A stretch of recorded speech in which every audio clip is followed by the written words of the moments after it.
America के Venezuela में चलाए गए सैन्य अभियान और वहां के राष्ट्रपति निकोलस मादुरो और उनकी पत्नी सीलिया फ्लोरेस की गिरफ्तारी की खबर ने दुनिया भर में हलचल मचा दी है।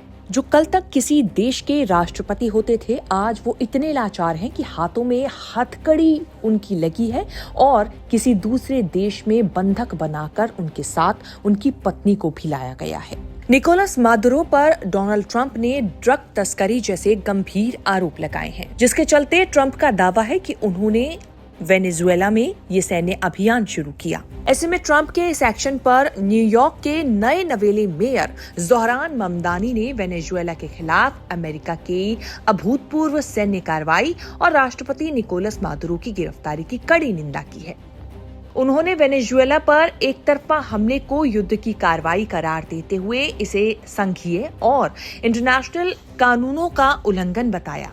भारतीय मूल के मेयर ममदानी ने इस मामले में पूरी जो कार्रवाई ट्रंप ने की है उसके विरोध में खुद डोनाल्ड ट्रंप से सीधे बातचीत की है। तो वहीं सोशल मीडिया पर पोस्ट करते हुए उन्होंने लिखा, किसी संप्रभु राष्ट्र पर एक तरफा हमला युद्ध की कार्रवाई है और ये संघीय व अंतर्राष्ट्रीय कानून का उल्लंघन है।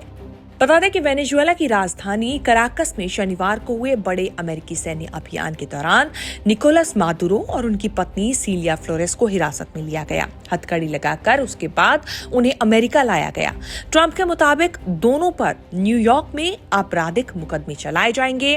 उन्होंने ये भी ऐलान किया कि मादुरो को सत्ता से हटा दिया गया है और अमेरिका अब अस्थायी रूप से वेनेजुएला का संचालन करेगा। इसी पर ज़ोहरान ममदानी ने रिएक्शन देते हुए कहा कि सत्ता परिवर्तन की ये खुली कोशिश सिर्फ विदेशों तक सीमित नहीं है, बल्कि इसका सीधा असर न्यूयॉर्क पर भी पड़ेगा, जहां रहने वाले हजारों वेनेजुएलाई नागरिकों की सुरक्षा मेरी प्राथमिकता है। फिलहाल कमला हैरिस भी इस मामले पर ट्रंप को घेरती हुई नजर आ रही है और उन्होंने भी अपने बयान में ये साफ कहा है कि ये ट्रंप की कार्रवाई जो है वो वेनेजुएला के तेल भंडार पर कब्जा करने की कोशिश के तहत ही किया गया है। डोनाल्ड ट्रंप ने वेनेजुएला में चलाए गए अपने इस सैन्य अभियान के बाद एक बयान में ये भी कहा कि अमेरिका ये जोखिम बिल्कुल नहीं लेना चाहता कि वेनेजुएला की सत्ता किसी ऐसे व्यक्ति के हाथ में जाए जो वहां की जनता के हितों का ध्यान न रखे।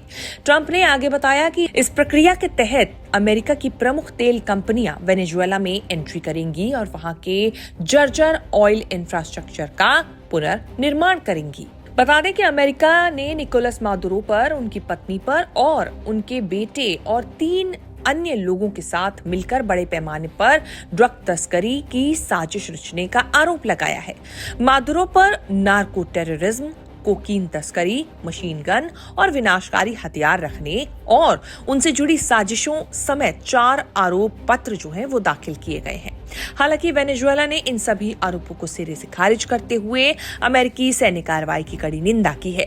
वेनेजुएला का आरोप है कि राष्ट्रपति डोनाल्ड ट्रंप की ये कार्रवाई देश के विशाल तेल भंडार और प्राकृतिक संसाधनों पर कब्जा करने और उन्हें लूटने की मंशा से प्रेरित है। फिलहाल इस मामले में लगातार चर्चा उठ रही है दुनिया भर में और आपको बता दें ये 23 साल बाद हुआ है जब अमेरिका ने किसी देश के राष्ट्रपति को इस तरीके से बंधक बनाया है। इससे पहले साल 2003 में इराक के राष्ट्रपति सद्दाम हुसैन को अमेरिका ने अपने कब्जे में लिया था, हिरासत में लिया था और अब लगभग 23 साल के बाद यही सब वेनेजुएला पर किया गया है। अमेरिका का सैन्य अभियान जहां पर निकोलस मादुरो को, जो उनके राष्ट्रपति हैं, उन्हें हिरासत में लिया गया, साथ ही उनकी पत्नी को भी। ब्यूरो रिपोर्ट, न्यूज़ तक।